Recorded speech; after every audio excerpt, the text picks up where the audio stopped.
Good morning one, good morning all. So you are joining me today in front of a beautiful cosy fire. I like to do this in my class sometimes. It makes it feel, don't know, a bit more special when you read a book. So, today's book is Little Red. This is a beautiful book by David Roberts. It is a twist again on a traditional fairy tale, Little Red Riding Hood. And I hope you enjoy, so here we go.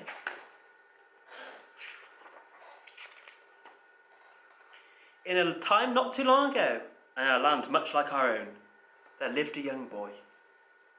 His name was Thomas, but for some reason, everyone called him Little Red.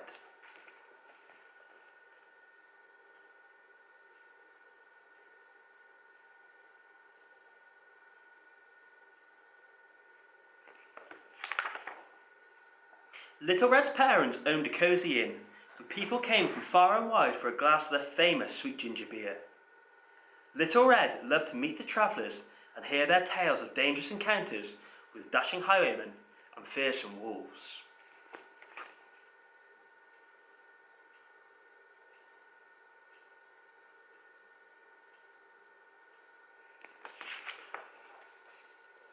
One day, Little Red was getting ready to visit his grandmother, as he did every week, with a basket of delicious treats and a week's supply of ginger beer. "Grandma's favourite," declared Little Red, as he put the keg of ginger beer into his basket.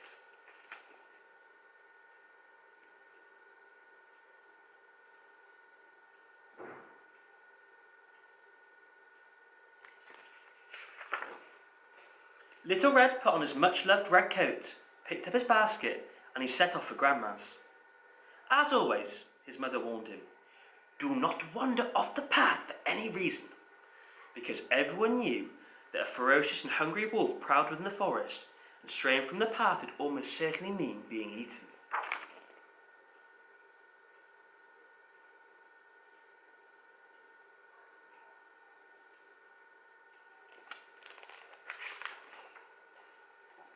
Little Red skipped along the path, unaware the wolf was secretly watching him. "Oh, he would make a tasty snack," the wolf said to himself, drooling at the thought. Suddenly, Little Red stopped and called out excitedly, "Oh, red apples! I'll take some for Grandma." Overhearing this, the wolf thought, so Grandma's waiting for him, is she? Perhaps I can have myself 2 tasty snacks instead of just 1.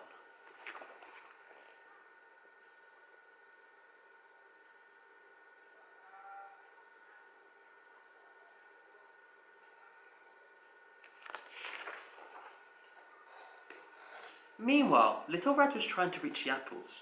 There was a large prickly bush in his way, so to keep his coat from being torn, he took it off and he placed it on a nearby rock.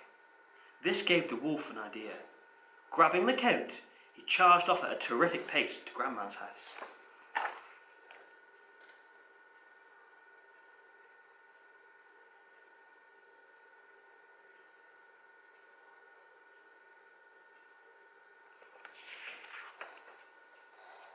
Reaching Grandma's front door, the wolf stopped to squeeze himself into Little Red's coat, and then he knocked on the door. Grandma, who was very, very short-sighted, opened the door, saw the red jacket and said, "Oh, come right in, Little Red. Why don't we have some ginger beer and a big old slice of cake?" That's my old lady voice there. Fantastic.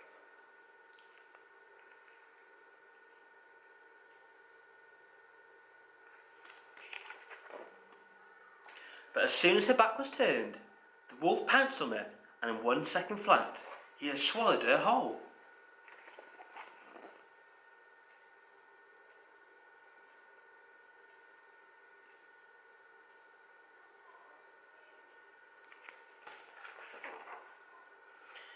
"Now I'll disguise myself as Grandma and I'll eat the boy for dessert," the wolf howled, marvelling at his brilliant plan. He stepped into one of Grandma's dresses and fixed one of her wigs behind his long furry ears. He closed the drapes tight and sat at Grandma's table, waiting eagerly for Little Red.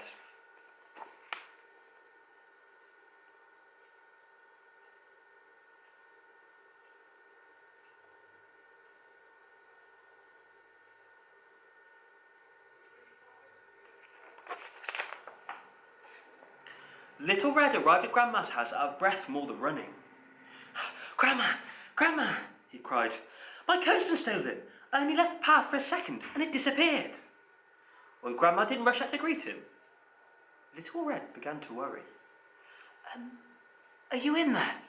He asked, stepping into the darkened room.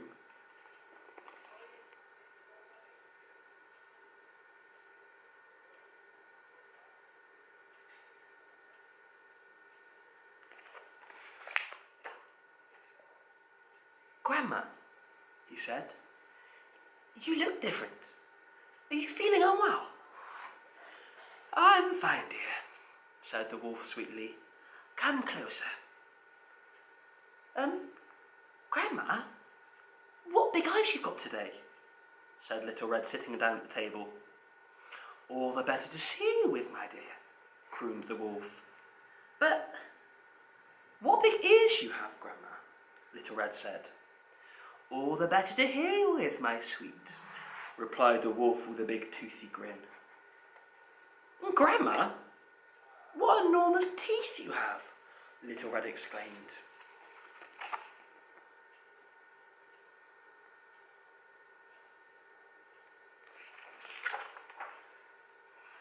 All the better to eat you with, roared the wolf.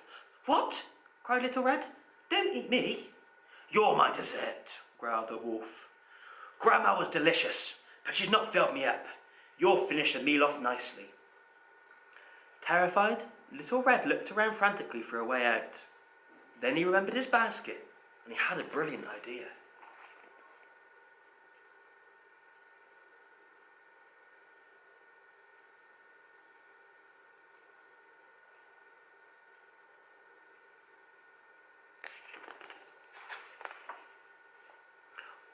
Wait, I have something much tastier than me, shouted Little Red, and he grabbed a keg of ginger beer from his basket.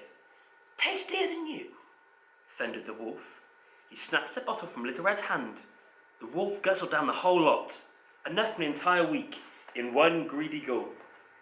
Almost immediately, the wolf's belly began to rumble and grumble very loudly.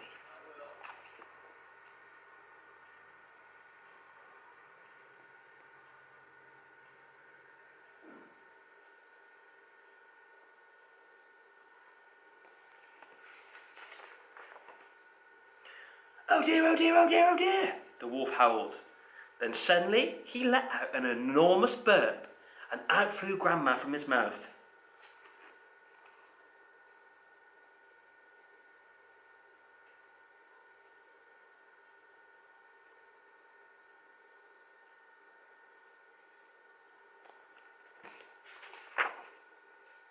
As the wolf tottered backwards, groaning, Little Red grabbed the empty keg of ginger beer and threw it at the wolf's head, knocking him out cold.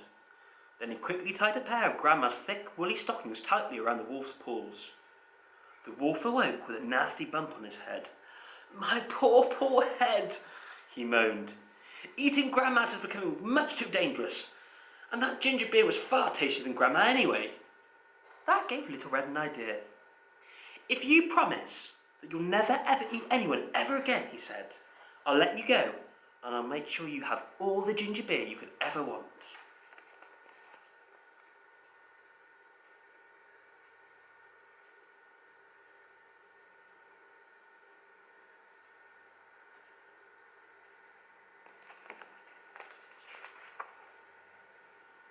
The wolf readily agreed, so from then on, each week on his way to Grandma's, Little Red left a keg of ginger beer in the forest for the wolf, who drank it down eagerly, in spite of the embarrassing after effects. The end.